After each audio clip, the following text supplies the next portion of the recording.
poquito.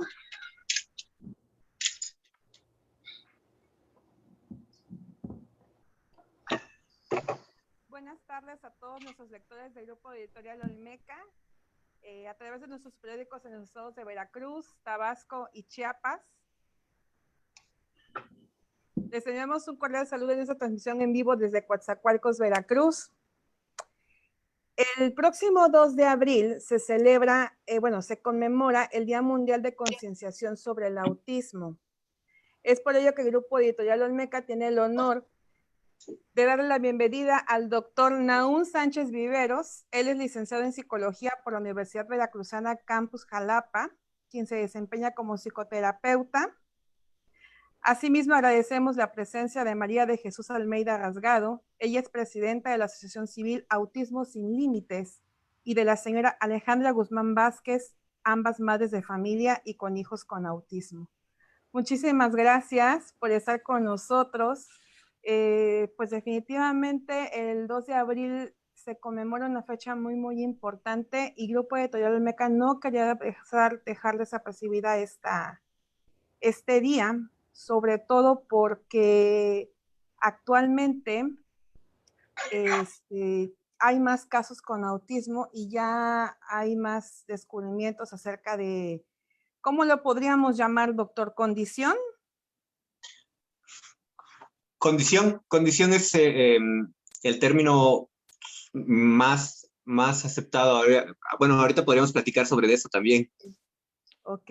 Bueno, vamos a iniciar con lo más real y con el primer testimonio de una mamá, en particular Alejandra. Buenas tardes, bienvenida. Quisiera que nos explicaras desde lo que te pasó a ti con tu hija, ¿cómo te diste cuenta de que tu hija tenía una condición diferente? Hola, buenas tardes. Bueno, en primera instancia, pues yo tengo una hija actualmente diagnosticada con síndrome de Asperger. Yo a qué edad me empecé a dar cuenta, pues a la edad de 1 año aproximadamente. Mi hija pues tenía un desarrollo normal, que es lo que pues normal, entre que yo veía que las cosas iban normales, no sé, psicomotricidad buena, se movía muy bien, ella se trasladaba de un lugar a otro sin ningún problema, pues una niña normal, vaya. Pero empecé a tener un poquito más de lenguaje aproximadamente al año, exactamente al año, 2 meses, ella te decía guagua, como si ya fuera a decir guau, ¿no? Entonces, perdón, ella empezó con este pequeño lenguaje que pudiésemos decir como una especie de lenguaje de jerga. Entonces pasaron los meses y de repente sí decía otra palabrita, agua o mamá, y ya decía papá, y esto pues la verdad me llamaba mucho la atención. Pasaron aproximadamente ya casi 5 meses y de repente dejó de hablar. Es algo que a mí en lo particular pues me llamó muchísimo la atención, porque dije, algo raro está pasando aquí con mi hija, ¿no? En lo personal pues me llamó muchísimo la atención esto que estaba pasando con ella, pero dije, bueno, pues a lo mejor es algo normal, empezó muy rápido y pues esto se pudo haber parado, ¿no? Por alguna situación. Dije, bueno, no pasa nada. De repente, pues aparte de ¿cómo se llama? De poder, perdón, por ahí anda mi hija. De repente, pues ¿cómo se llama? Esta afectación no nada más fue ahí, sino que también, ella empezó a tener berrinches incontrolables, lloraba mucho, teníamos muchísima pérdida de sueño, mi hija casi no dormía, tenía exageradamente, trastornos de sueño, su conducta era terrible, ella podía llorar exageradamente, mucho tiempo. Mi primera instancia fue buscar un pediatra porque esto, la verdad, a mí ya no me estaba gustando. Yo soy la mayor de 4 hermanas. No, tenía 1 año, 5 meses. Al año y medio. Okay. Esto fue aproximadamente, pues iba en aumento. Entonces, pues empezamos a buscar un diagnóstico o algo que me dijera por qué está así. El primero fue un pediatra, el que fue el primero que se me ocurrió. Dije, bueno, el pediatra debe de saber qué es lo que le está pasando a mi hija. Esto lo comuniqué con mi esposo, pero me dice, ay, no creo, pues ha de ser berrinchuda, ¿no? Lo mismo me dijo el pediatra, pero yo la verdad estaba pues un poquito consternada porque pues yo la veía que se movía muchísimo, porque era demasiado el movimiento que ella tenía para un lugar, para otro, pero ya muy exagerado, o sea, ella no la controlaba.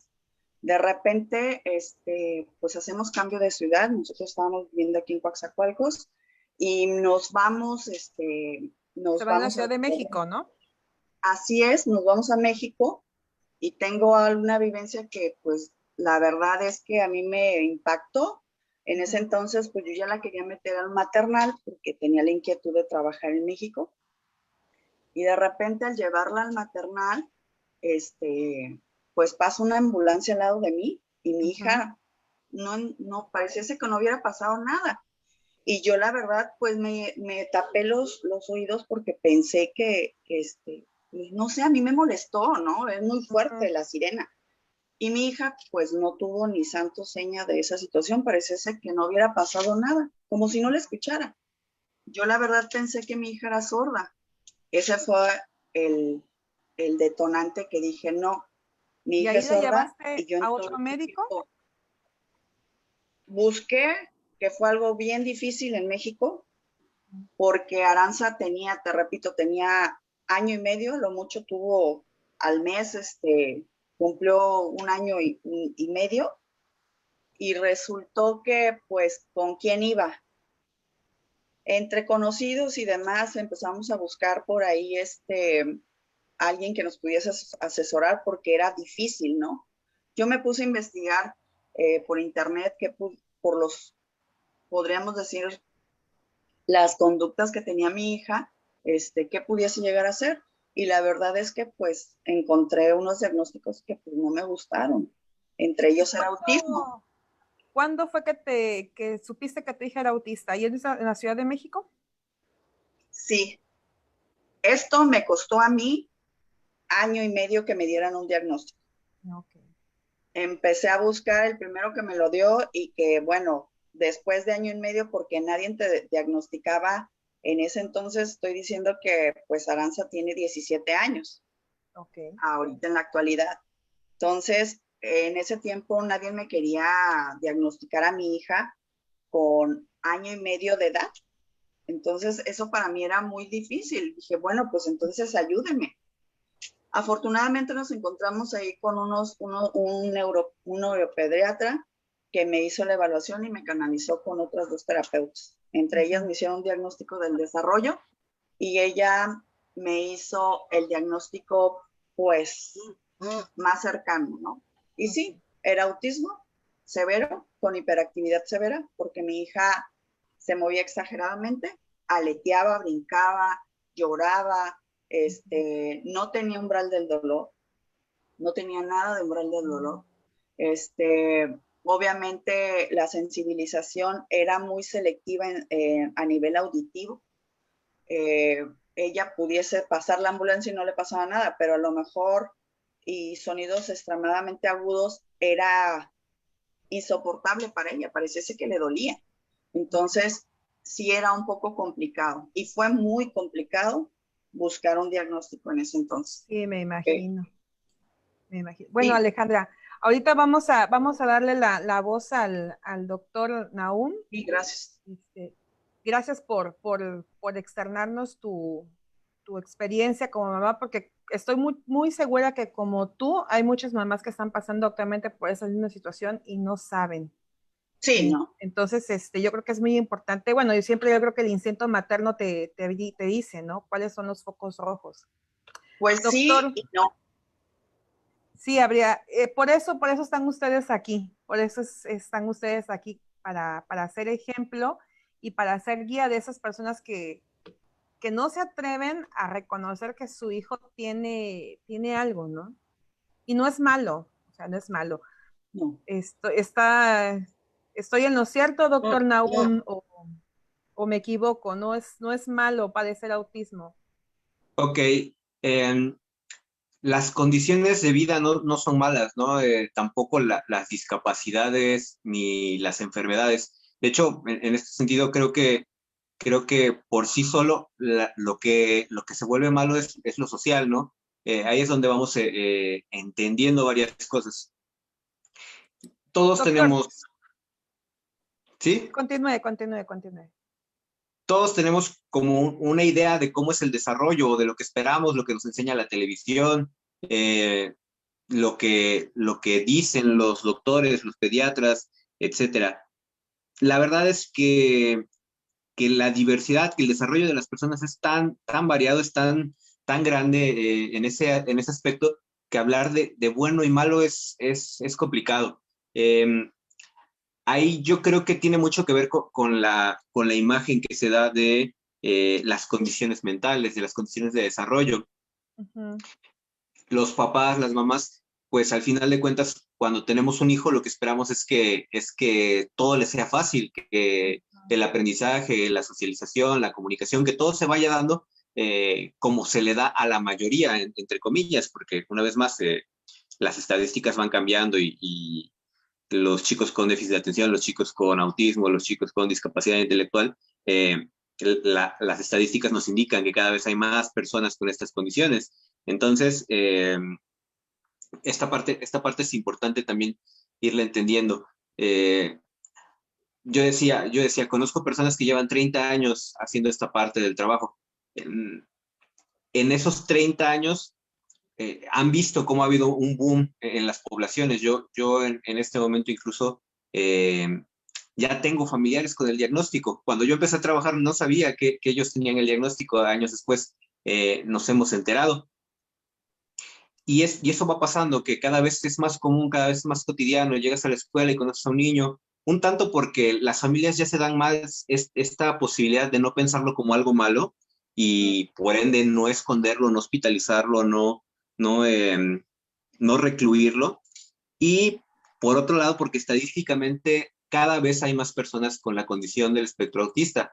Esto es bien importante. Yo definitivamente estoy convencido en que estas tasas, estas estadísticas van a ir incrementando. Doctor, ¿cuál es el concepto de autismo? Me gustaría que nos comentara usted cuál es el concepto de autismo, médicamente Ok. hablando.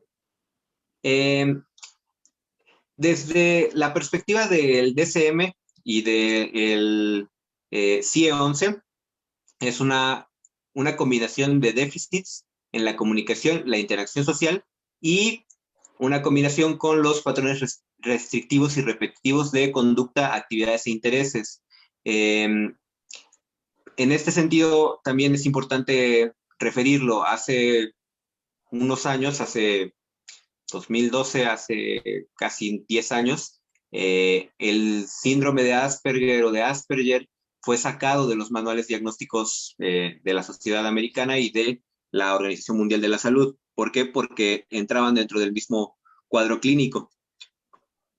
Las personas que viven con una condición muy similar al Asperger suelen ser, o característicamente fueron, personas que tenían un amplio repertorio verbal y que tenían un amplio repertorio de habilidades también comunicativas y sociales, con los respectivos déficits que el trastorno lleva. Hoy en día mucha de la perspectiva está cambiando, incluso está habiendo un movimiento social que ya no tiene que ver solo con lo clínico, que ya tiene que ver, y que ya no tiene que ver solo con los padres, porque también ese es un cambio importante que yo podría decir que he visto desde que empecé a trabajar a la fecha. Las personas adultas con autismo están generando una identidad. Antes era mucho la comunidad ASPI, le llamaban en Estados Unidos, o con Asperger, pero incluso el símbolo, se está debatiendo, por ejemplo, ahorita mucho lo de si sigue la fichita de rompecabezas, o se Rompecabezas utiliza azul, ¿no? exactamente, o se utiliza un infinito multicolor, con un 8 acostado, ¿no? Porque las personas empiezan a expresar su identidad, empiezan a generar una propuesta social y eso también modifica un poquito la concepción. Pero bueno, al final de cuentas, los manuales que no se suelen fijar mucho en este apartado también social, aunque lo consideran, lo siguen manejando como un trastorno Es un trastorno que se caracteriza por déficits en la comunicación y la interacción social, que tendrían que ver con algunas dificultades para entender el lenguaje o el comportamiento no verbal, tendrían que ver con entender los patrones de interacción y de socialización que se van dando en las personas neurotípicas. Y esta parte también es como importante. Los niños neurotípicos, en ciertos procesos que tienen que ver con su desarrollo neurológico, van adquiriendo habilidades que les permiten socializar, que les permiten comunicarse, que les permiten interactuar en distintos grupos, van adquiriendo habilidades y esto muy a pesar de los padres, a veces los padres son muy deficientes en los niños con desarrollo típico, ellos van encontrando estas herramientas para socializar, para comunicarse, para entender las intenciones de los otros, para controlar las intenciones de los otros, para generar experiencias significativas. A través de situaciones sociales o simbólicas, pero en el caso del espectro autista, en el caso de las personas con espectro autista, esto no se da de la misma manera. Por eso vamos a ver niños que de repente pudiera parecer que no se interesan en la socialización. Algo que sabemos ahora que podemos escuchar y que las instituciones y los especialistas también hemos tenido la posibilidad de conocer más de las personas adultas con autismo es precisamente esto. El déficit social no es una falta de interés, no es que el niño que no quiera estar con nosotros, pero es que no puede estar de la misma manera en que nosotros nos relacionamos, porque precisamente... Es un punto muy importante lo que usted está mencionando. No es que no quiera, es que no puede. La condición no le permite hacer eso, ¿no? No puede como nosotros queremos. Esa es una parte bien importante, ¿no? Muchas veces nosotros, como neurotípicos, queremos que todos se porten como nosotros. Esa es una de nuestras claves sociales para poder funcionar, para poder incluso a nivel social sobrevivir como especie. Inclusive hay quien habla de la evolución y de cambiar estos paradigmas, ¿no? Pero los adultos neurotípicos queremos que los niños nos hablen, nos miren, jueguen, etcétera, etcétera, ¿no? Con la concepción que nosotros tenemos de la infancia, porque también hay papás que esperan que los niños todo el tiempo están haciendo ruidos y hay papás que imaginan que un niño va a estar sentado simplemente viendo la tablet, ¿no? Entonces, tiene que ver mucho con las ideas. Pero una vez más, no es que no, a veces no es que no puedan, es que no lo hacen como nosotros. De poder, tal vez todos podrían. Y ahí viene mucho, por ejemplo, el enfoque terapéutico anterior, que era el de desarrollo de habilidades específicas, ¿no? Por ejemplo, muy desde de la teoría de la modificación de la conducta. Se esperaba que los chicos miraran a los ojos, ¿no? Y entonces había un entrenamiento, porque ese es el concepto, un entrenamiento de 6 meses, 12 meses, 24, esperando que el niño mantenga la mirada fija a nuestros ojos, cuando ese no es un requerimiento indispensable y por el contrario, ¿no? Solo genera otras respuestas, otra ansiedad, genera malestar, ¿no? Muchas personas que han tenido este tipo de entrenamiento para ser como el resto de las personas, un enfoque muy, muy normalizante, eh, han desarrollado ansiedad, han desarrollado depresión. Hay un buen repertorio de datos sobre esto, ¿no? Sobre cómo algunas personas con autismo se han visto afectadas por este tipo de expectativas, donde queremos que el niño para estar con nosotros nos mire, cuando el niño puede estar viendo hacia la ventana, pero está con nosotros, y está con nosotros a su manera, con su sistema perceptual distinto. Y creo que esta es la parte importante, ¿no? Sí. Si lo entrenamos, hacemos un plan de modificación, el niño puede estarnos viendo todo el tiempo, el niño puede estar hablando y gritando y etcétera, pero tal vez no se sienta bien con esto. Y esa es la parte de respetar la diferencia, ¿no? Y es la parte de tenerlo como condición. Doctor, vamos a parar un momentito ahí con esta interesante explicación que nos está dando para darle la voz a Mari.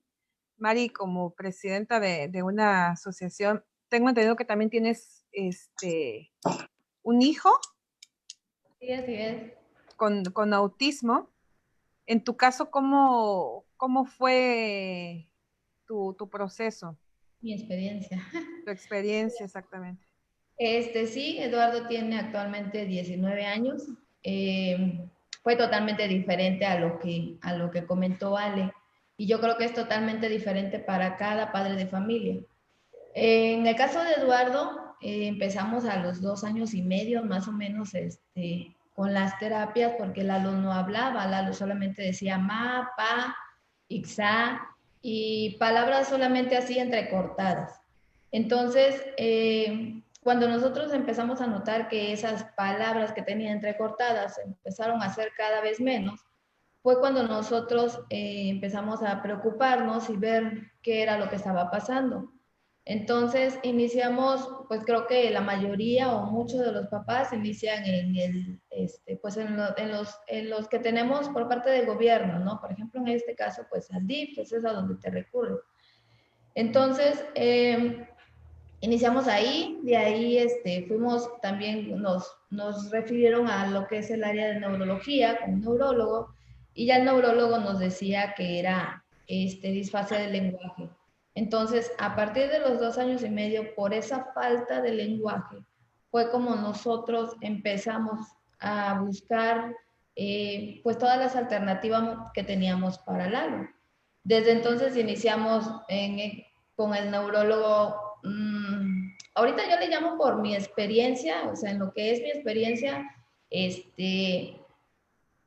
con medicamentos, cosa que con el paso de los tiempos, con el paso de los años vimos que realmente pues no nos ayudaba en nada, ¿no? Porque pues Eduardo llegó hasta los 11 años con el mismo lenguaje que tenía desde los 2 años y medio, ¿no? A pesar de que estuvimos con un tratamiento médico, pues esto no evolucionó, no hubo un cambio, sino al contrario. Con el paso del tiempo fuimos buscando diferentes tipos de terapias con diferentes psicólogos aquí en Cuaxa, en Mina. Ahí fue con ese camino que conocí a Alejandra junto con Aranzo. Y realmente fue algo complicado para nosotros también buscar a lo mejor buenos resultados, en el sentido de que en el caso de Lalo era un niño tranquilo, no era un niño inquieto, no se movía mucho, era un niño que jugaba con otros niños, y vimos que el lenguaje era lo que se venía quedando, tenía así ciertas estereotipías, cosas que estaban como que ocultas, cosas que eran casi invisibles para uno como papá que no sabe nada o que no sabíamos nada de lo que era referente al autismo. Lalo estuvo en una escuela regular y pasaron los años socializando y todo, y el lenguaje pues se nos siguió quedando, pero en ese tiempo también se empezó a presentar con Lalo ciertas conductas inadecuadas, en donde él ya, entiendo que por su frustración, a no tener una comunicación, a no tener un lenguaje, empezaba a empujarme, empezaba a gritar, empezaba a tener pues ratos, unos pues muy malos ratos, ¿no? Como familia, porque no nada más nos afectaba a él y a mí, sino a toda la familia, a su hermana, a mi esposo. Entonces, con Lalo fue algo diferente, porque al llegar a los 11 años, aún con medicamentos, aún con diferentes tipos de tratamientos y de terapias, en donde no nada más era llegar un mes y ya, no era, estuvimos en terapias con 1 año y medio con una psicóloga, con 1 año con otra psicóloga, con otras 2 años así. Entonces no fueron terapias cortas, ¿no? En donde ni siquiera a veces te dicen, es que no le damos el tiempo, ¿no? A que la terapia haga el cambio o el niño ¿no? funcione. Así es. Entonces, cuando nosotros llegamos hasta los 11 años, mi esposo y yo, llegó un momento en el que veíamos que Lalo, pues, que no avanzaba en esas áreas, y fue cuando nos preguntábamos, ¿no? Si realmente estábamos haciendo las cosas bien o si realmente estábamos haciendo lo que deberíamos, ¿no? Mari, Seguimos. ¿ya sabían, perdón, ya sabían a los 11 años que Lalo tenía autismo? No. Siempre sus diagnósticos fueron disfasia del lenguaje, y fue cambiando. La última que nos dio un neurólogo, es donde ya tenía él ya 1 año de conocerlo o más. Entonces inició con disfasia del lenguaje, el trastorno del lenguaje, Y de ahí ya el último reporte que nos daba era que tenía rasgos de autismo. Entonces, ahí como que después de conocerlo de un tiempo y de ver todas esas áreas que a lo mejor ni nosotros como padres veíamos en ese entonces, y nosotros también investigando en internet ya nos estábamos dando una idea en que Lalo tenía ciertas características que eran propias del autismo, ¿no? Entonces no nada más era el lenguaje, habían estereotipías, había selectividad en la comida, solamente comía una sola cosa. Mari, Entonces, con estereotipías, ¿a qué te refieres? Hay gente que no conoce el término. Nos gustaría que... sí, Lalo mueve mucho las piernas, mueve mucho, en el caso de Lalo es el movimiento de las piernas, siempre ¿En las tu está... caso, Ale, tiene alguna estereotipía tu hija fija? Ahorita, en el momento, no. Tiene en casa. Por ejemplo, Aranza brinca de un lugar a otro repetitivamente, no sé, 50, 100 veces. Pero cuando era, pues más chica, de menor edad, eh, igual brincaba y corría alrededor de algo repetitivamente. A ver, entonces, Aranza siempre ha brincado, brinca y aleteaba mucho. Ese también es una estereotipía. y Y Lalo mueve tenía los pies, ¿no? mucha ecolalia. ¿Qué es ecolalia? Y tenía mucha ecolalia. La ecolalia es una repetición de palabras, bueno, ni palabras son pues sonidos, como por un ejemplo, el psicólogo ahorita nos podría decir algún otro ejemplo, pero Aranza tenía mucho eso. Ella al vez de hablar hacía eso repetitivamente. Podría hacer todo el día. Ella Les creía una pregunto comunicación. todo esto porque yo veo un patrón aquí. No se dan cuenta enseguida del diagnóstico, el niño aparentemente está bien y de repente para todo, empieza por el lenguaje y de ahí paran sus movimientos y de ahí viene un cambio conductual. Podríamos decir, doctor Naum, que son como que los signos de un autismo. Hay algunos signos comunes. Primero, estereotipias con I. Sería una corrección ahí. Las estereotipias son movimientos repetitivos y, como su nombre lo dice, estereotipados. A veces esas estereotipias pueden ser verbales. Hay por ahí un debate sobre las ecolalias, por ejemplo. Las ecolalias comúnmente se dan en ciertos procesos del desarrollo del lenguaje y, por ejemplo, yo te digo, ¿quieres agua? Y el niño contesta, agua, para hacer este clic comunicativo de que nos referimos al mismo concepto, y esa es una ecolalia funcional, pero hay diferentes tipos de ecolalia. En el autismo se dan diferentes tipos de ecolalia, puede haber funcional, puede haber disfuncional, puede haber una que es inmediata a las palabras y una que ocurre de manera episódica.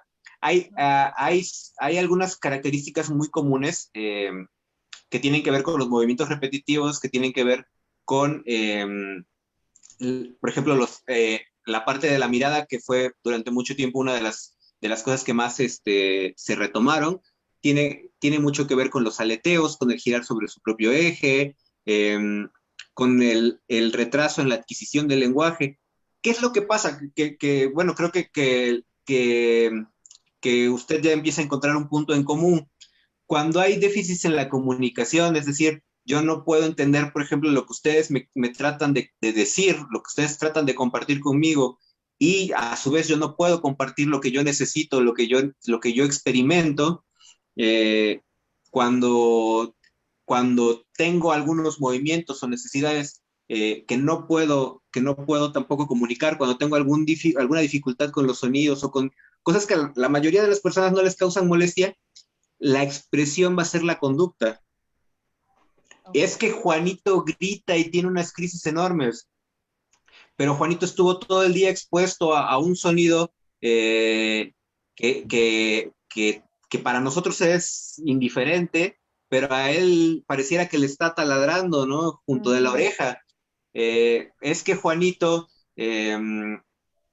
hoy mordió en la escuela y es un niño muy tranquilo, pero mordió. y es que Juanito todo el día se sintió mal del estómago, pero por la parte sensorial no logra identificar qué es lo que le causa malestar y además no logra explicarnos que él se siente mal, simplemente vive ese malestar.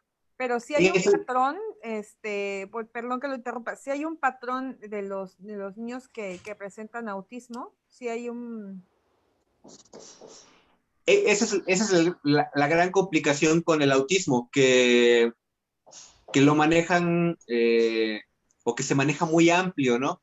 Si hay un patrón, el patrón típico siempre ha sido el de los movimientos repetitivos, la ausencia de dificultad para la comunicación y el lenguaje, que quiere decir esto, que el niño pues básicamente no habla o habla de una manera peculiar, que no nos entiende esas expresiones, pero además la tendencia a algunos comportamientos repetitivos, casi como comúnmente la gente los entiende, obsesivos. Como Aranza que brincaba, ¿no? Más allá, es un comportamiento repetitivo, pero los intereses restrictivos, por ejemplo, sería enfocarse en un solo tema, porque hay chicos que precisamente, por ejemplo, como decían, pueden socializar o pueden o juegan con otros niños, sostienen la mirada, etcétera, y eso dificulta un poco el diagnóstico, pero por ejemplo, se centran en alguna temática, los dinosaurios, los peces, los tiburones, y esto los estimula tanto que se vuelve un tema que no permite que se hagan otras cosas. Entonces, todo tiene que ser, por ejemplo, de peces. Y todo el tiempo hablamos de peces y todo el tiempo jugamos con peces. Y entonces, cuando yo te trato de meter algún tema que no tenga que ver con eso, como el lavarse las manos, como el ir al baño, como etcétera, si no tiene peces, no es relevante. Y entonces interrumpe otros aprendizajes. Es como quien se mete en el celular y no toma clases, ¿no? Ahora que está todo esto a distancia, ¿no? Me llama no sé cómo, yo no tengo un hijo que tiene autismo, pero sí me da mucha inquietud saber que ustedes dos se enteraron de los diagnósticos a una edad muy tarde. Afortunadamente tenemos el testimonio de ustedes y yo quisiera saber de qué manera les han ayudado las terapias a sus hijos. En el caso de Lalo, en el caso de, bueno, tengo entendido que Aranza ya se maneja súper bien. No sé quién de las dos quiera hablar acerca de cómo se han manejado sus hijos. Pues, bueno, vamos otra vez por orden. Ajá. Voy y después le damos la palabra a mi amiga. Mira, la verdad es que esto no es así tan fácil como decirlo. Aranza ha llevado infinidad de terapias. Aranza era un cóctel a los 2 años y medio. Igual literal. que Lalo. Creo que hasta un poquito más elevado que Lalo. Sí, Aranza llevaba 5 medicamentos diarios. Entre ellos el famosísimo Ritalin. Y algunos otros que probamos, como el Risperdal, que fue el Maximus Plus, diríamos, de los medicamentos en ese entonces. Aranza fue para que ahorita tenga un comportamiento que, bueno, Aranza en la actualidad lee, escribe, está teniendo lectura de comprensión, tiene contacto visual, que es muy importante para poder tener una buena comunicación y empezar a tener una buena comunicación ante la sociedad y que ella se dé cuenta que hay algo fuera de esto. Obviamente tuvimos terapias de lenguaje, tenemos terapias de conducta y tuvimos unas terapias integradoras en las cuales marcan toda esta clase de cosas, ¿no? Aranza suma, multiplica a la actualidad, tiene un buen, ¿cómo se le llama esto? Tiene sus espacios muy bien marcados, sabe cómo conducirse bastante bien, se sabe cambiar, va al baño, es una niña totalmente normal. A la edad que acabo de mencionar hace un rato, Aranza pues no controló esfínteres hasta los 3 años, no tenía contacto visual, sus conductas eran totalmente irracionales para ninguna persona. era difícil controlarla. Aproximadamente nosotros empezamos a tener un cambio después de regresarnos a la ciudad de Coatzacoalcos, gracias a una terapia que Mari probó, que yo me imagino que ahorita nos va a platicar de esto. Ujú. Yo nada más quiero mencionar que la verdad es que esto nos dio esa pauta porque Aranza iba a una escuela regular, que la verdad, pues, yo soy sincera, no nos ayudó en 6 años, realmente a nivel intelectual, obviamente para comportamiento tampoco. Esto ha sido gracias a un conjunto entre papá, mamá y familia completa. Aquí es un trabajo colaborativo totalmente. Este es Eso un trabajo es, en el cual, eso es importante perdón, que lo mencionas. Esa parte de trabajo colaborativo es muy importante porque yo creo que muchas veces cuando tu hijo nace enfermo, muchas mamás se quedan solas, ¿no? O no te entienden. sí, Y esa parte que sí, tú mencionas de colaboración, yo creo que sí hay que mencionarla, hay que exaltarla. Y es importante que la gente que nos está viendo y que tienen niños con esta condición, estén conscientes de ello, ¿no? Sobre todo sus familiares, ¿no?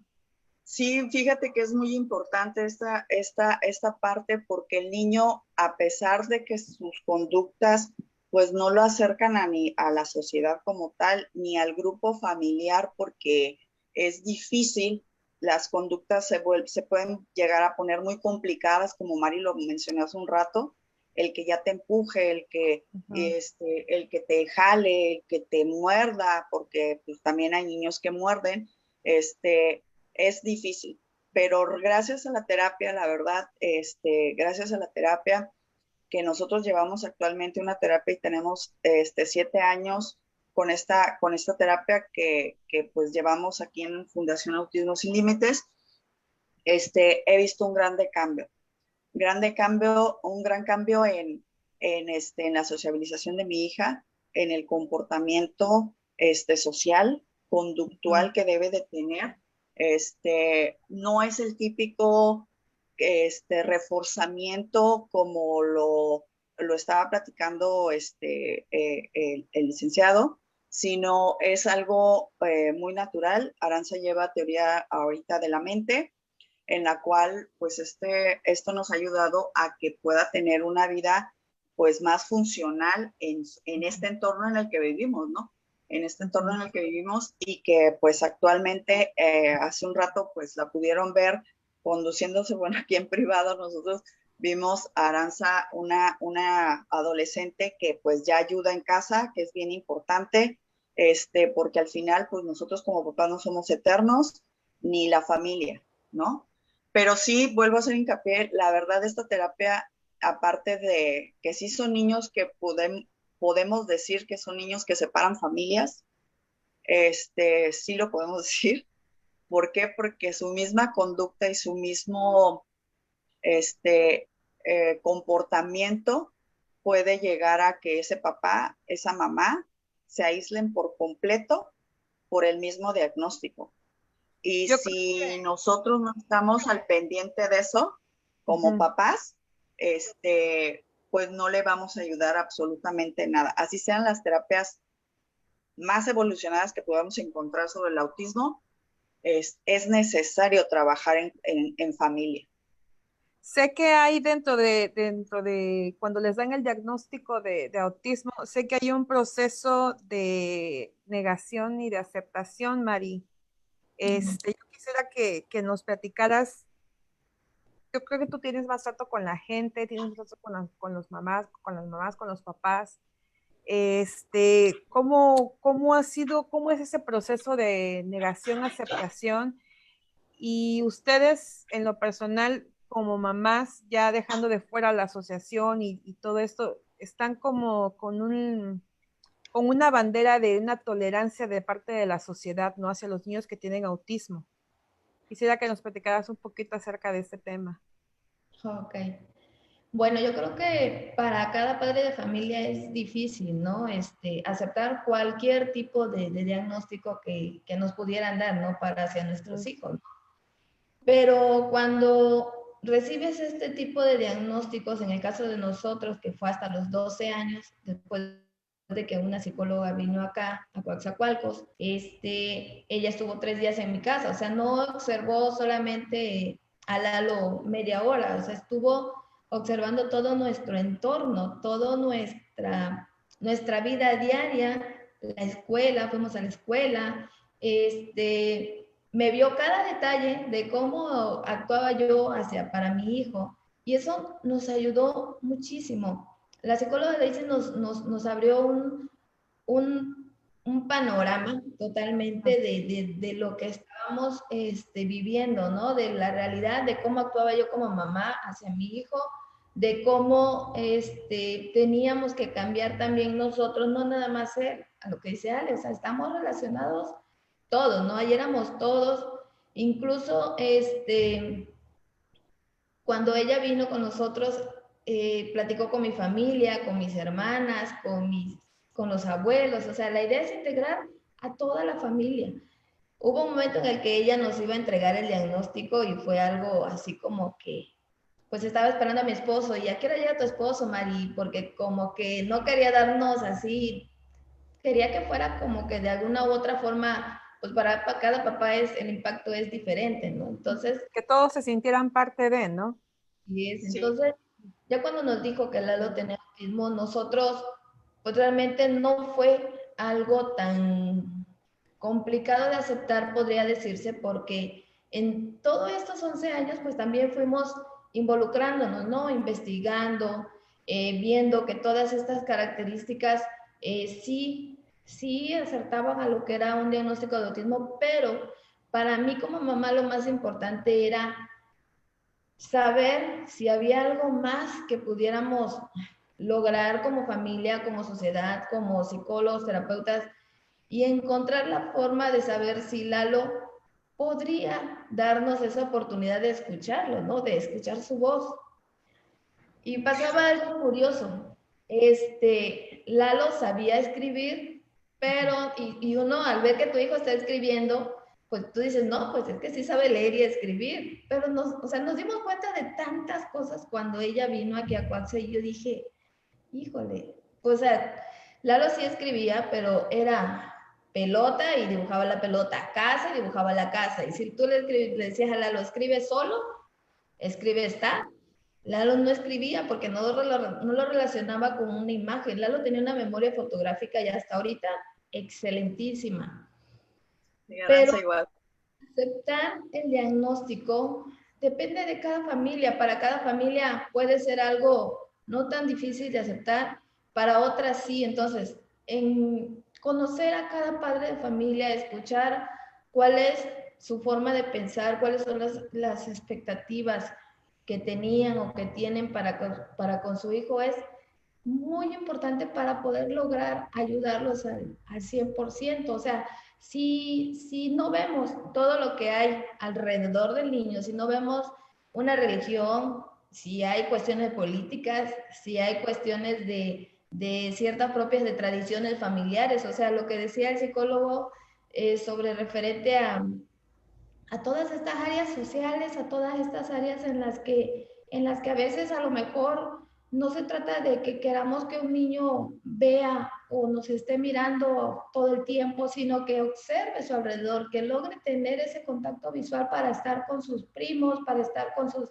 y empezar a conocer sus intereses, porque en el autismo, para algunos de los niños es difícil conocer cuál es su interés propio de cada uno de ustedes. En el caso de Lalo, pues realmente escucharlo hablar, escucharlo expresar, para nosotros fue el regalo más grande, la verdad, porque pues era lo que él más pues repercutía, ¿no? En su desarrollo, el lenguaje, la comunicación.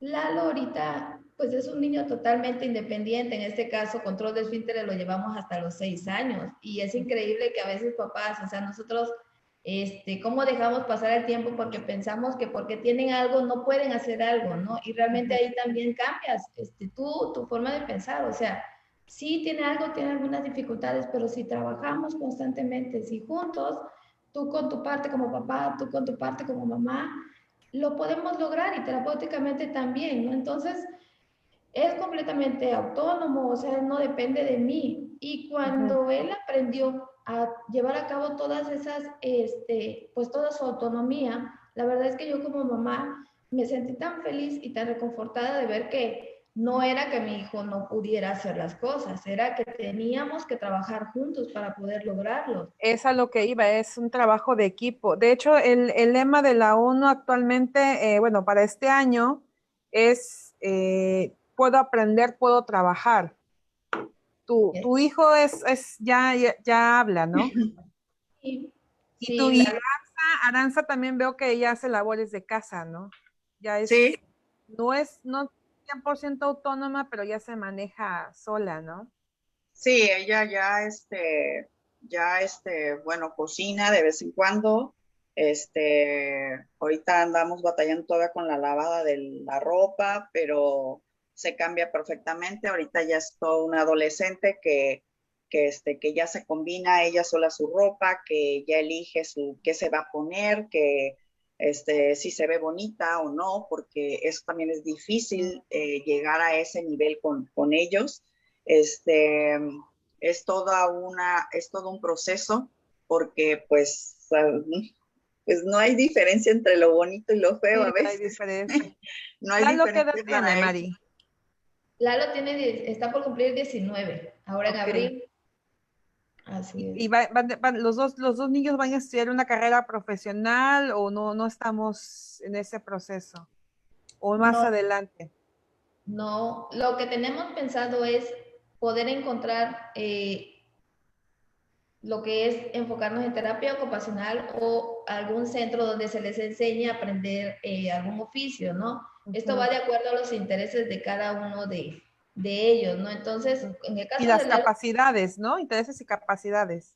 sobre todo los intereses, porque tiene que ser algo referente a lo que a él le interese, a lo que a él le guste, ¿no? Y pues a lo mejor se le dificulte un poco aprenderlo, pero si le gusta, pues yo sé que él lo va a adquirir. La escuela la dejamos desde la primaria y realmente depende de cada familia. Por ejemplo, hay familias que pues quieren que su hijo vaya a la escuela independientemente si tiene un diagnóstico o no, o las dificultades que tenga.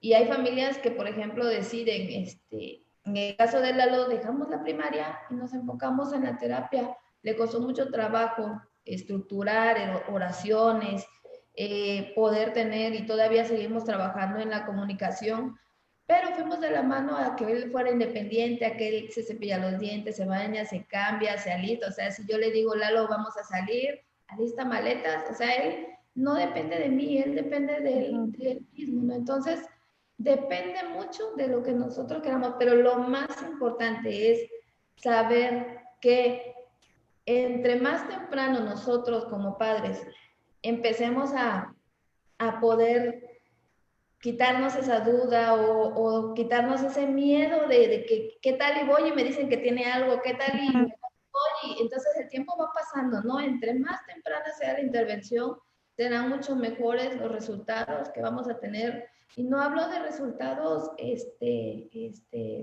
con referente a lo que es algo a lo mejor hacia lo escolar, sino hacia que nuestros hijos sean felices, sean independientes, sean autónomos, y ver que realmente el autismo no es algo que limite a una persona, que limite a una familia, sino es algo que si es de un trabajo arduo y pesado y que todos los días tenemos que estar trabajando con nuestros chicos y todos los días tenemos que explicarles muchas cosas, pero realmente yo creo que el punto clave es encontrar las personas adecuadas en donde tú como padre te sientas cómodo llevando a tu hijo a terapia, en donde te expliquen detalladamente qué trabajan, qué hicieron, que te guíen para poder llevar a cabo, pues en casa también todas esas dificultades que se te presentan en casa, que no las hacen en terapia porque obvio no es lo mismo estar en terapia que estar en la casa, pero el acompañamiento que tenemos nosotros aquí realmente en este camino y ahora en donde estamos realmente ha sido muy favorable porque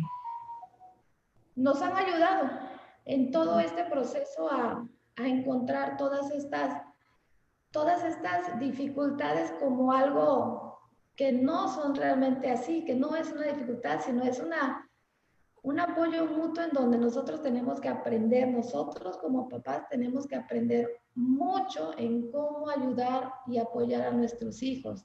Y Tengo aquí, Mari, qué padre que estás mencionando esto, porque precisamente tengo aquí a Blanca Calderón.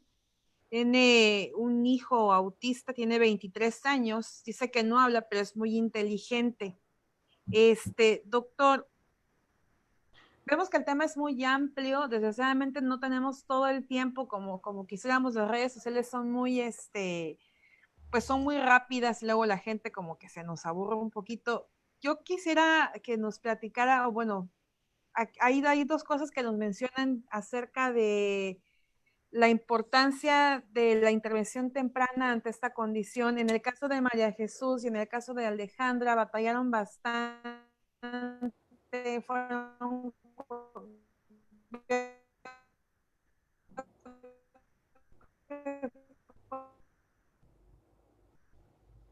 con un montón de doctores, desde puntos para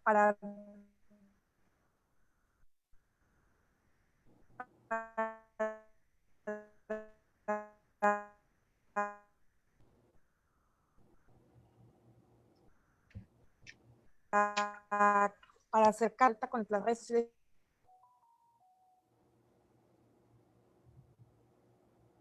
¿Qué podemos?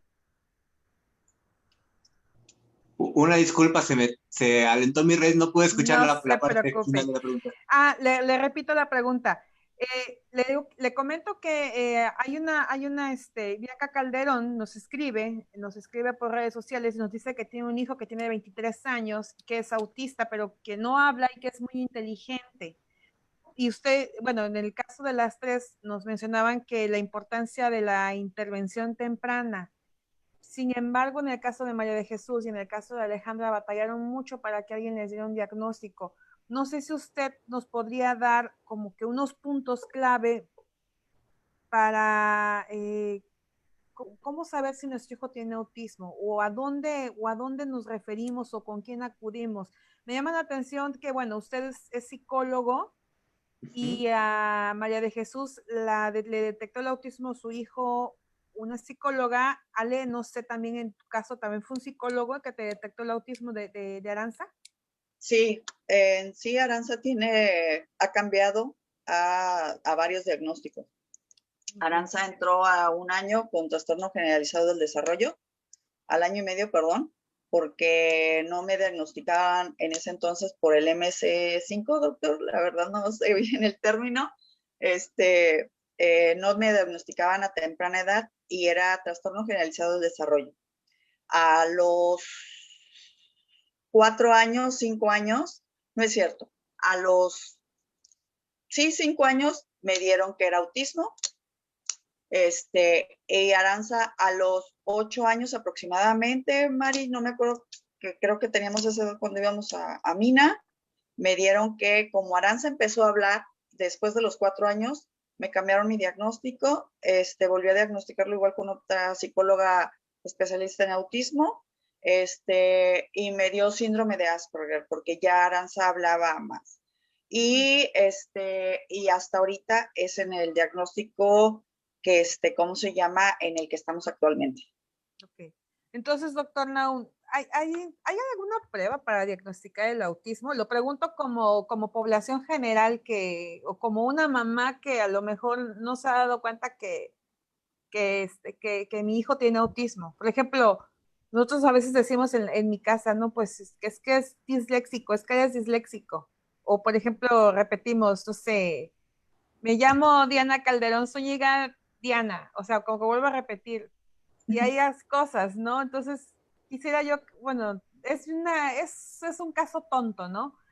pero quisiera yo que nos dijeras, ¿hay alguna prueba para detectar el autismo o hay algunas generalidades específicas y qué hago, ¿no? Si veo así algo raro. Ok, sí, hay dos tipos de prueba, las de cribado. Si ustedes se meten a internet y ponen prueba autismo, prueba diagnóstico, ya sobre todo las asociaciones de padres se han encargado de subir pruebas muy sencillas, muy simples como el MChat o como el QChat, las llenas y te habla de la probabilidad. Entonces son pruebas que son muy sencillas, son estilo estos cuestionarios de Facebook. Inclusive alguna vez me tocó ver un cuestionario de Facebook de estas pruebas, y entonces te preguntan, tu niño te mira a los ojos, tu niño juega contigo cuando lo subes a tus piernas, tu niño a veces parece que no te escucha, tu niño no te voltea a ver cuando le hablas, y a partir del acumulativo, de manera automática te arroja sospecha o probabilidad de autismo, ¿no? Pero no son pruebas diagnósticas. ¿Por qué? Porque un niño con una dificultad auditiva precisamente no va a voltear o el uso de la mirada va a ser distinto en algunas ocasiones, inclusive algunas personas sordas van a tener estereotipias. Lo que sigue después de una prueba, por ejemplo, de cribaje, es una prueba diagnóstica. En el mundo hay dos que son estándar de oro, el A22 y el ADR. Creo que también hay algo que ha ocurrido con los testimoniales hoy, y es que hay, hay un viacrucis a veces para el diagnóstico, y lo llamo como un viacrucis porque es doloroso, es difícil, es caro. Eh, Aquí, por ejemplo, en el estado de Veracruz, hay bien poquitas personas que manejen, me parece que son dos personas en el estado de Veracruz que manejan el A22, que es la prueba estándar de oro, o sea, la más de las más en el mundo. Eh, Solo dos personas, me parece, que lo tienen original, ¿no? Eh, Hay muchos terapeutas que usan las herramientas piratas o copia, ¿no? Pero bueno, al final de cuentas, a veces el fin justifica los medios. Hay otras formas de hacer diagnóstico, como lo decían, la observación, ¿no? No es solo ir a aplicar una prueba. A veces los papás se quedan mucho con la idea de que es ir a aplicar un electroencefalograma o ir a aplicar el A22 forzosamente. Eh, un neuropediatra o un neurólogo nos va a poder ayudar con el electroencefalograma, eh, pero la parte clínica, la parte de observación, se puede sustituir. Al final de cuentas, las pruebas salieron de ahí. Un psicólogo o un psiquiatra o un neuropediatra con buena expertez en el campo va a poder hacer un diagnóstico clínico, que es como antaño se hayan venido haciendo, ¿no? ¿Qué fue lo que pasó en el caso de Mari, ¿no? Que la psicóloga acudió a su Exactamente. hogar a observar no solo a Lalo, sino a observar Las al entorno interacciones, familiar. Okay. claro. Aquí hay una situación complicada. Esos servicios no suelen ser públicos. Esos servicios suelen ser particulares, ¿no? Pensar que, por ejemplo, yo como psicoterapeuta, como psicólogo, me vaya 3 días a la casa de otra persona a observar a su hijo, no hay un modelo gubernamental que lo maneje, y además por las condiciones de la contingencia es súper complicado, pero además, y eso es lo que nos ayuda a sopesar la prueba, el tiempo de diagnóstico. Yo trabajo en una institución de gobierno y antaño los diagnósticos tardaban un año y a veces quedaban provisionales. Es decir, es autismo, pero vamos a revalorar en un año de terapia si sigue siendo autismo. Si ya cambió, entonces es que no era autismo. Y a veces tenías personas que llevaban 5 años en diagnóstico. Y ellos... Perdón. ¿Perdón? ¿Perdón? No escuché ¿Qué fue lo que último. pasó con Alejandra, el cambio de diagnóstico, ¿no? Usted estaba comentando del cambio de diagnóstico, fue lo que pasó con Alejandra en el caso de Aranza. Sí. Y hay veces que, por ejemplo, se tienen que mover a la Ciudad de México. Yo conozco personas que se han ido a Cuba a buscar el diagnóstico, y se han regresado de Cuba a Estados Unidos, Ciudad de México, con un diagnóstico provisional. Y entonces esa es una parte complicada de los diagnósticos, que a veces suelen ser caros, a veces no están al alcance de todas las familias, al igual que las terapias. Hay dos leyes de autismo, la federal y la estatal, y salió un decreto por ahí. En su momento también me tocó participar en la propuesta, y las propuestas son muy bonitas, son muy padres, ¿no? O sea, qué padre que hubiera un modelo laboral, un modelo de desarrollo escolar, un modelo terapéutico. Y qué padre que el Estado lo pudiera sustentar, ¿no? Pero la verdad es que económicamente no. O sea, yo les diría, en instituciones públicas a veces hay una planilla de 250 niños y más en lista de espera y 12 terapeutas. Entonces, si hacemos el cálculo de horas, el cálculo de necesidades, no nos da el tiempo, ¿no? Entonces, imagínense un diagnóstico donde yo puedo ver a un niño una hora, una vez al mes, y es un niño que me viene desde otro estado, a veces, incluso, ¿no? En su momento llegó a ocurrir. ¿Qué es lo bueno? Lo bueno es que está habiendo más información. Lo bueno es que hay una nueva generación también de especialistas, de psicólogos y de médicos que ya no tienen tantos prejuicios de lo que es el autismo o de lo que no. Y entonces, yo también podría decir eso, tenemos una nueva generación de personas jóvenes que ya son capaces de encontrar los diagnósticos a través de las pruebas o a través de la observación o a través de distintas herramientas, porque aunque A22 y A10 pueden ser estándar de oro, no lo son todo. Estas personas ya tienen mayor posibilidad de hacer este diagnóstico, y está habiendo más, precisamente porque hay mayor cantidad de personas con autismo y porque los papás, los especialistas se han ido involucrando. Yo hace años decía esto, ¿no? A una persona que conocí, eh, oye, ¿y el servicio que tú estás dando es bueno? Pues sí, porque los papás no se quejan. Ok, pero tus papás han tenido otra experiencia terapéutica. O sea, ¿has permitido que tus pacientes sepan qué tipos de intervenciones hay o qué opciones hay? Pues no. Ah, bueno, es que probablemente eso va a pasar cuando un papá sepa que hay otras opciones. A lo mejor no se sienta a gusto con lo que tú haces. No quiere decir que lo que tú haces esté mal, pero quiere decir que no para todos funciona igual, porque no todos somos iguales, ¿no? También el diagnóstico, a veces cuando es a través de la clínica, a través de las pruebas, pues es más difícil porque las pruebas ya tienen todo ese abanico de posibilidades. Pero en el caso de la evaluación clínica pasa lo mismo. Habrá un especialista que nos va a decir que no, pero si nosotros sospechamos, mi invitación es a seguir insistiendo, a seguir probando. Vamos a ver con 2 o con 3 si se puede todos a través de un sistema público, si no contamos con los recursos, y si no se puede, pues a través de los particulares. Pero El sí, caso es siempre que es una cuestión. los padres de familia no dejen de insistir, ¿no? Exactamente.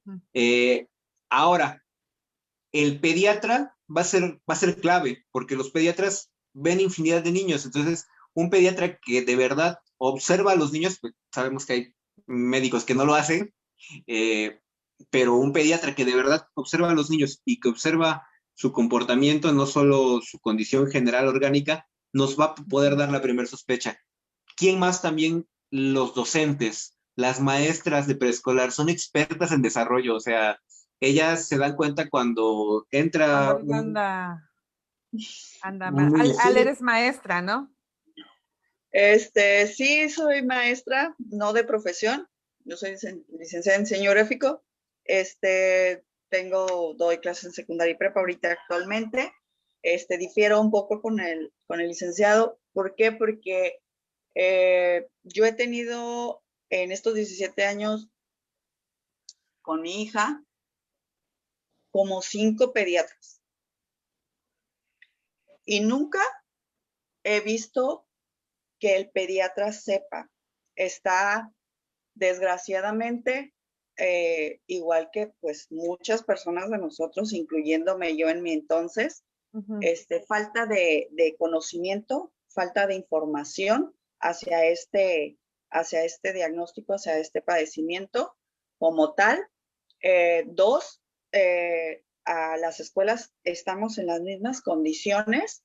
Nos hace falta muchísima información de de que tengamos latentes ciertos comportamientos, como tú lo has dicho, para que nosotros como docentes nos demos cuenta también que algo está pasando con el niño. Pueden pasar a veces un año completo los niños en kinder y las mismas maestras, que hay veces que pues desgraciadamente a lo mejor son salones con numerosos niños en cada salón, no alcanzan a tener esa discriminación entre uno y otro de su comportamiento. Igual es por lo mismo, o sea, por la falta de desinformación que hay como tal. Soy de las mamás que el primer día que vi cuál era la acción de los docentes ante mi hija, la saqué de la escuela. Es un y caso yo soy que pasó, ¿no? ¿Qué nos quería decir, doctor? Yo ahí pudiera, y vuelvo a hacer el énfasis, ¿no? Si es un médico que se interesa, si es un docente que se interesa, ¿no? Eso va a ser clave, ¿no? El médico que se interesa sabe de desarrollo. O sea, un pediatra que no sabe de desarrollo es un pediatra que no se está interesando. Un docente que no sabe de desarrollo, que no, aunque haya 30 niños, tú te das cuenta si Juanito se aísla y aletea, porque no está cubriendo el plan curricular de y ahí es donde entra el trabajo de de los papás, ¿no? Que también no hay que dejárselo todo al trabajo a los maestros. En el caso de Alejandra, en el caso de Mari, estuvieron muy al pendientes de sus hijos, ¿no? Tenemos aquí una pregunta.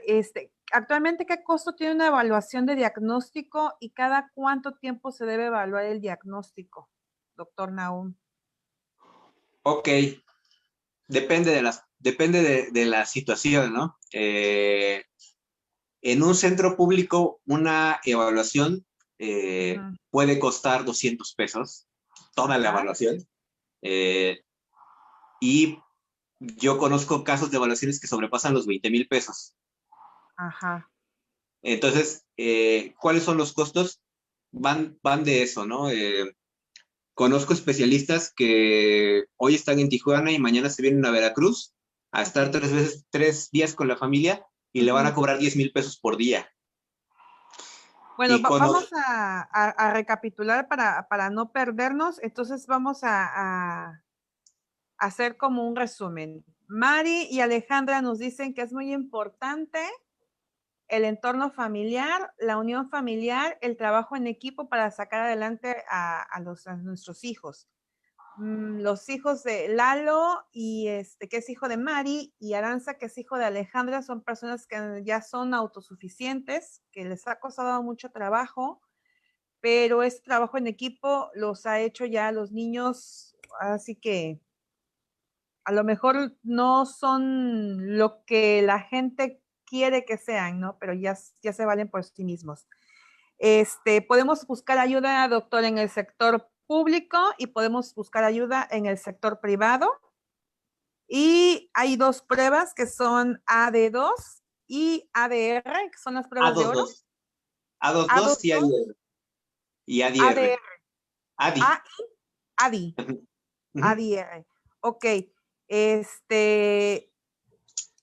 Citando a Alejandra, no hay que dejarle todo el trabajo a los maestros, hay que meter como padres de familia, porque Alejandra yo veo que es una mujer muy preocupada, igual que Mary, y Mary también con su familia, ambas trabajaron en equipo para sacar adelante a sus hijos. Y no sé si tengan algo más. Hay una pregunta aquí que tengo, aquí un comentario, dice, si pasamos al lado de los padres de niños que sufren autismo o Asperger, ¿hay alguna manera de sobrellevar esta situación y así poder apoyar a su hijo?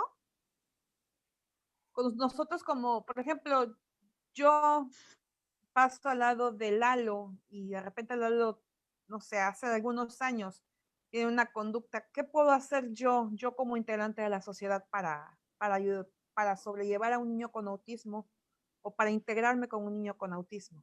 ¿Quién me puede contestar esa pregunta? Pues yo creo que, perdón por meterme, yo imagino que Mari también va a contestar. En primero, yo creo que la tolerancia, y esa tolerancia la tenemos con cualquier persona, no necesariamente que sea autista, o síndrome de Asperger. hay veces que las mismas conductas hacen que pues a otras personas quizás no le gusten, ¿no? Pero yo creo que esa es la palabra clave. Yo creo que la tolerancia, la comprensión y pues yo creo que el ser amable a nadie le pasa, ni le perjudica, ni le incomoda, ni le... Es tan solo ser amable y comprender. Hay situaciones muy difíciles en la actualidad que pueden pasar cualquier mamá, en alguna rabieta. Voy a poner un ejemplo rápido, una rabieta a lo mejor en el súper, y puede hacer que el niño te lo lleves casi arrastrando de la mano y pueda venir alguien, otra persona y decir, oye, pero es que te lo estás robando. Creo que es tiempo de analizar, es tiempo de ser tolerante porque hay personas que los niños gritan exageradamente y hay personas que no les gusta que griten los niños, ¿no? Yo creo que más bien es esta situación en la cual debemos Tolerancia, ¿no? es una tolerancia y es la tolerancia que yo espero que ahorita en la actualidad y en las condiciones en las que nos encontramos, que hemos estado mucho tiempo encerrados, hayamos reflexionado en muchas clases de conductas que nosotros mismos hacemos y que no somos tolerantes con el mundo en general. O sea, es muy difícil encontrar una persona tolerante. Yo sé que Mari tiene también una perspectiva muy parecida a la mía, pero a mí también me gustaría escucharla porque realmente la tolerancia es el punto clave, no nada más para la sociedad, ¿no? Sino para la familia, para el resto pues ya de este planeta. Ok, Ale. A ver, Mari, ¿tú qué nos aconsejarías? Bueno, creo que aparte de la tolerancia, la empatía, ser empático, ¿no? Lo que pasa con los niños en las cuestiones sociales, social para el papá, ¿no? Realmente socialmente como padres nos cohibimos. Y muchas veces ni siquiera nosotros mismos como papás sabemos actuar hacia nuestros hijos. A veces no sabemos ni siquiera manejar una rabieta, no sabemos si levantarlo, si hablarle, o sea, todo depende del proceso en el que esté el papá. Y eso lo hemos aprendido mucho aquí. Y ¿por qué? Porque nuestros terapeutas nos han ayudado demasiado a saber manejar estas situaciones sin sentirnos culpables, porque realmente cuando te empiezan a ver que estás en un centro comercial o estás en el cine o estás en cualquier lugar y sientes las miradas, sientes que te juzgan. Te da pena, ¿no? Entonces, tú como mamá, híjole, saber sobrellevar todas esas situaciones en ese momento es muy difícil, es muy complicado. Y yo creo que todo cambia cuando te encuentras con personas empáticas, personas que no juzguen, ¿no? Que pueden ver una situación y decir, híjole, pues creo que la está pasando mal a mamá, ¿no? Pero es mejor quedarse con eso a lo mejor aquí nada más y no mostrar así como que, ay, ¿qué está pasando? ¿No? Entonces, a una mamá pues le cohíbe, ¿no? Nos cohíbe, bueno, creo que en la etapa en la que nuestros hijos estaban más pequeños era o es la parte más complicada. ¿Por qué? Porque estás entre un proceso de aceptación, entre un proceso de donde no sabes ni siquiera por qué está actuando tu hijo así, y realmente todo esto creo que nos ha enseñado a ser empáticos, a ser tolerantes.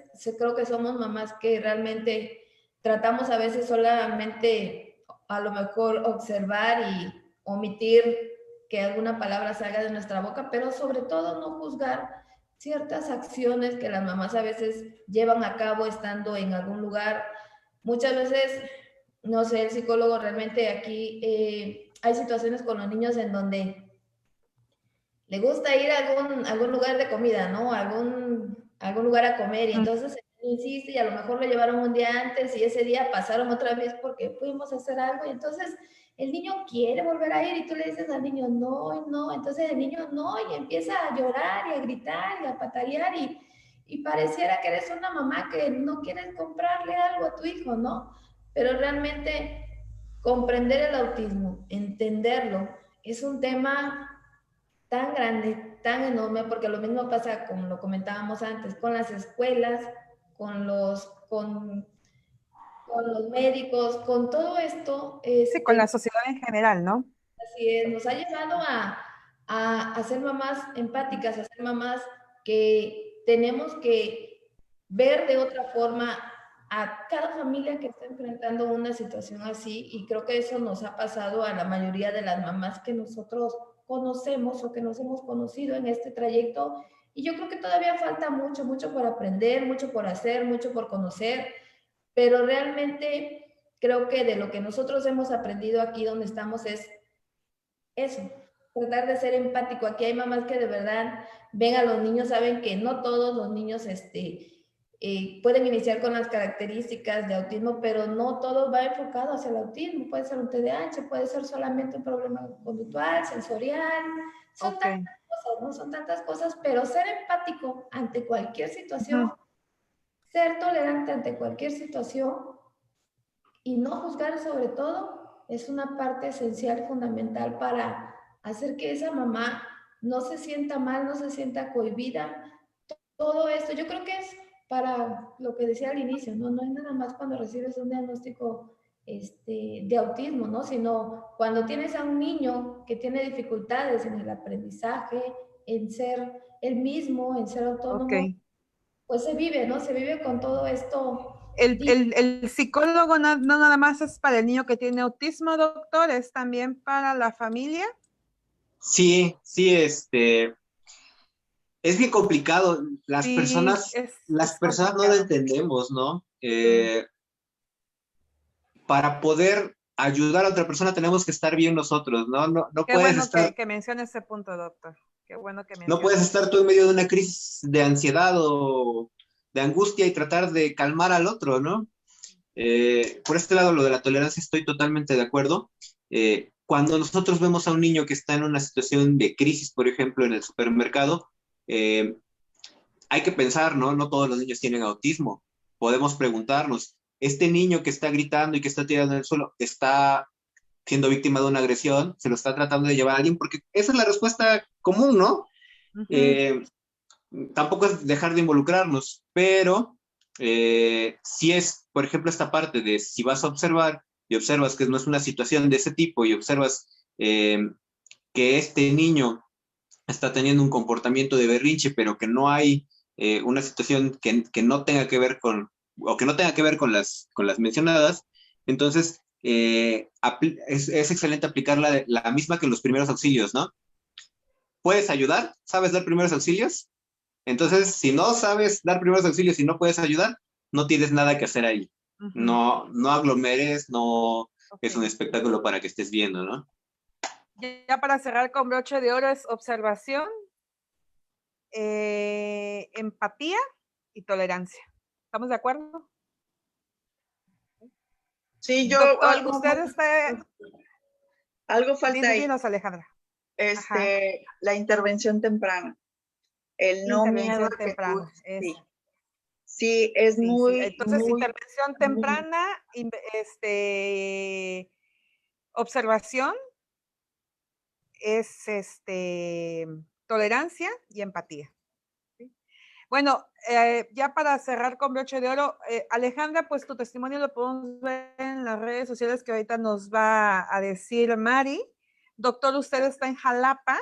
¿Tiene alguna red social en la que se puedan poner en contacto con ustedes de Jalapa? Porque tenemos este periódico en Jalapa, en Cardel, en Veracruz. Alguien que se pueda comunicar con usted, si nos puede decir su red social o dónde se pueden comunicar con usted.